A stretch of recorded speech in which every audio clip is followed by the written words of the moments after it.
2025-26 மத்திய பட்ஜெட்டில் டிரம்பின் அழுத்தத்தினாலேயே மோட்டார் வாகனங்கள் உள்ளிட்டவற்றுக்கு சுங்கவரியை நிர்மலா சீதாராமன் குறைத்து அறிவித்திருக்கிறார் என்று முன்னாள் மத்திய அமைச்சர் ப. சிதம்பரம் குற்றம் சாட்டியுள்ளார்.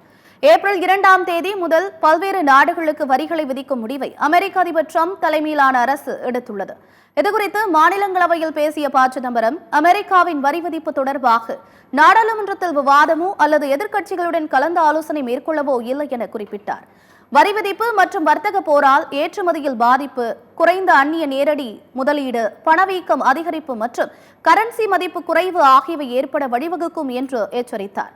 கனடா, பிரிட்டன், பிரான்ஸ், ஜெர்மனி மற்றும் ஜப்பான் போன்ற நாடுகளுடன் கூட்டாக சேர்ந்து இதனை தடுக்கும் பணியில் இந்தியா ஈடுபட வேண்டும் என்று கேட்டுக்கொண்டார். பட்ஜெட்டில் டிரம்பின் அழுத்தத்தினாலேயே மோட்டார் வாகனங்கள், பயணிகளுக்கான கார்கள், சரக்குகள், போக்குவரத்து வாகனங்கள் ஆகியவற்றிற்கு சுங்கவரியை மத்திய அமைச்சர் நிர்மலா சீதாராமன் குறைத்து அறிவித்திருக்கிறார் என்று அவர் குற்றம் சாட்டினார்.